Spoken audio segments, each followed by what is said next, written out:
Ing kerajaan kasebut urip ana raja sing kejem banget, jenenge Bandung Bondowoso.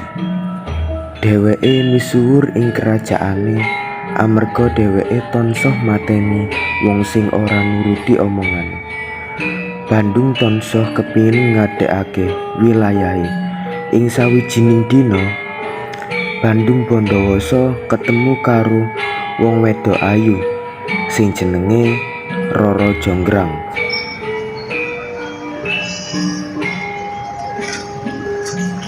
Mbak, Roro Jonggrang Mas Ento sinten nggih? aku Bandung Bondowoso.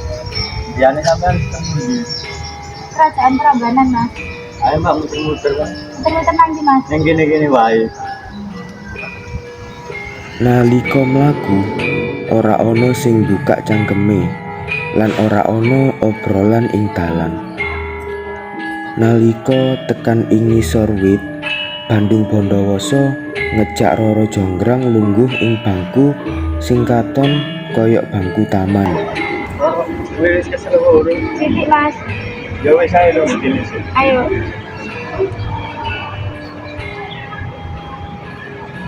Suwi ora omong-omongan, akhirnya Bandung Bondowoso mulai ngomong.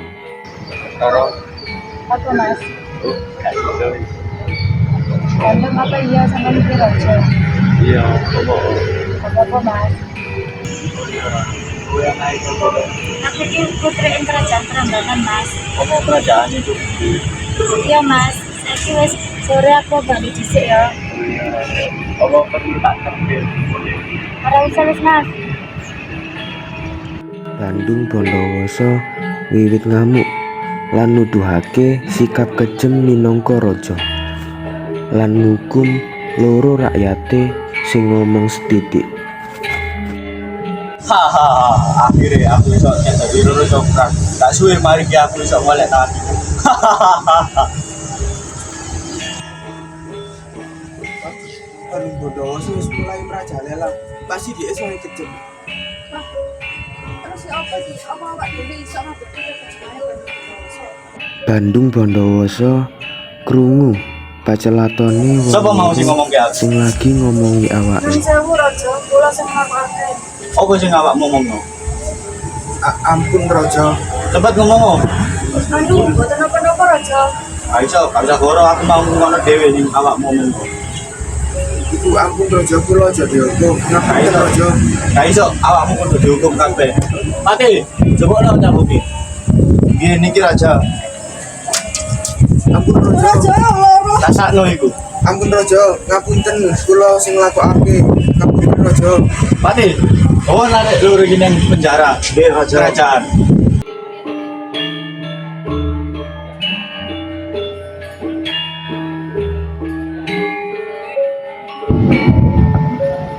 Rakyatku wis do wati karo aku. Aku kudu piye wati? Apa aku kudu hukum? Kae rakyatku sing wis wati karo aku. Ojo Rojo, mangke nek dihukum jenengan mboten kagungan rakyat. Mending dhewe mateni ratu ing kerajaan Prambanan. Kerajaan Prambanan. Nggih Rojo. Siapke senjata. Kene budal loro-loro kae mateni Ratu Prambanan. Nggih Rojo. Pati nyiapake gaman awujud panah kanggo mateni Ratu Prambanan. Lan nalika tekan kerajaan Prambanan, Bandung Bondowoso ngintip menyang kerajaan. Dheweke weruh Roro Jonggrang lan Ratu Kerajaan Prambanan lagi omong-omongan ing pelataran. Sampun Bu. Kapan kenapa Bu? Aku pengen jadi kerajaan Prambanan iki dadi kekuasaan iki kan aku jauh banget. Ndek kula mesti hati-hati kali Bandung Bondowoso iki Bu. Bandung Bondowoso lan Patih ngadeg. Tadi ora sida wae yo. Lah nopo Rojo? Lah kowe duwe Roro Jonggrang. Lah mancen Rojo. Nah, terus kudu piye? Awak dhewe nyamar wae, mangke langsung nembak Ratu Prambanan. Apa iso? Saged Rojo. Bandung Bondowoso bali menyang kerajaan karo Patih.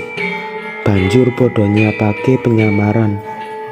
Bareng wis wengi, padha menyang kerajaan Prambanan arep mateni ratu ing Prambanan. Ini to Mbak. Niki, hati-hati. Niku Ratu Prambanan ing teras maca koran, mumpung mboten enten Ratu Roro Jonggrang. Panahe Bandung Bondowoso kena ing Ratu Prambanan. Ratu Prambanan jerit lan Roro Jonggrang tangi saka turune. Suara apa itu? Ibu! Ibu! Roro Jonggrang weruh wong loro mlayu saka kerajaan Prambanan. Nanging dheweke wong weruh mburine wong sing ora jelas. Sapa sing wani mateni ibuku? Apa Bu?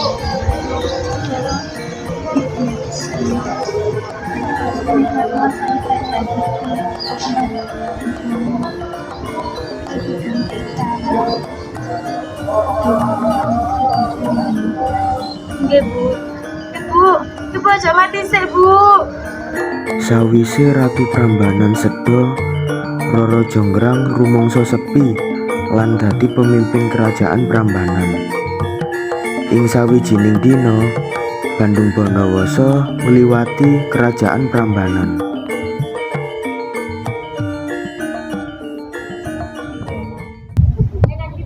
Arep golek kewan. Mboten enten kewan mriki Raja. Terus kamu golek dhewe yang tak arep ngomong. Nggih Raja.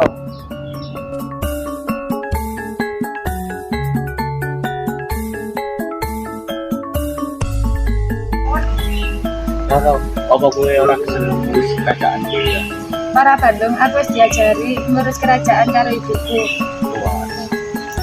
Raine Bandung Bondowoso wiwit owah lan nalika Roro Jonggrang weruh Bandung Bondowoso. Dheweke ngerti yen Bandung Bondowoso arep nguasai kerajaan. Kaya sing diomongke Ratu Prambanan sadurunge seda. Apa kowe gelem dadi bojo? Aku ora yakin Bandung. Apa kok kowe ora yakin karo aku?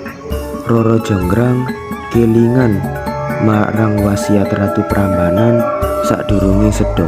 Tapi ana syaratnya Bandung. Apa syaratnya? Aku bakal nyanggupi apa wae. Kowe kudu ngawekake aku 1000 candi ing suwengi iki. Alah, mau janji kok gampang. Aku yakin Bandung Bondowoso ora bakal bisa gawe 1000 candi ing suwengi. Dene ing Kraton Pengging, Bandung Bondowoso lagi gawe rencana karo Patih. Pati, undangake jin gawe 1000 candi saiki. Nggih Raja.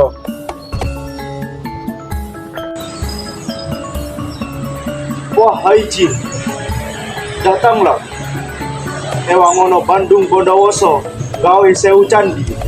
Lan sakcepete jin loro sing ditimbali Patih teka. Ono apa kowe ngundang aku rene? Ewangono Bandung Bondowoso gawe 1000 candi. Mantap. Iki ora ono matahari to. Ya ono matahari. Awak dhewe kudu balik nang kerajaan. Yo wis, dan gawekno cepetan saiki. Saka kadohan Roro Jonggrang karo dayange ngintip gaweane Bandung Bondowoso. Roro Jonggrang ngerti yen Bandung Bondowoso ngajak para jin bangun 1000 candi. Wah, nek ngene Bandung Bondowoso ya iso gawe 1000 candi ing suwengi. Yo berarti awak dhewe kudu bisa mandekake jin sing ngewangi Bandung Bondowoso. Ya apa carane? Kelemahane para jin iku yen ana srengenge kate metu. Terus kini karo nutuki lesung ben dikira srengenge arep metu. Wah, apik kuwi dene. Siji pas. Kini kudu iso nirokake suarane PT. Ayo wis.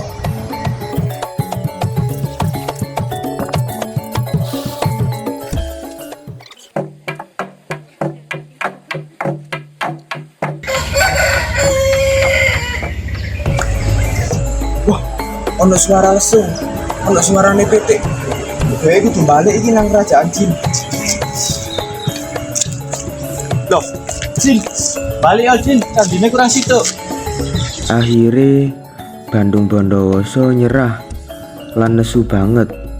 Jebule Roro Jonggrang wis nyiapake rencana iki.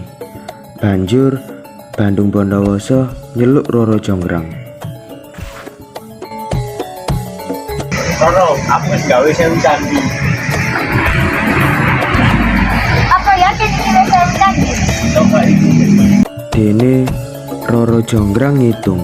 1, 2, 3, 4, 9, 10, 11, 12, 13, 14, 15. Iki kurang siji candi, Bandung. Awakmu gagal. Tapi aku bisa. Tapi iki kurang siji candi. Ngaku enak awakmu wis mateni ibuku. Apa kowe ngarani aku mateni ibumu? Ngaku kok Bandung. Kowe wis gawe aku ora sabar. Kowe tak dadekno candi sing ke 1000, kae nyambut lagi 1000 iki. Ing pungkasaning cerita, Roro Jonggrang disihir dening Bandung Bondowoso. Lan Bandung Bondowoso wis nguasai kerajaan Prambanan bebarengan karo 1000 candi. Salah sijine yaiku Candi Roro Jonggrang.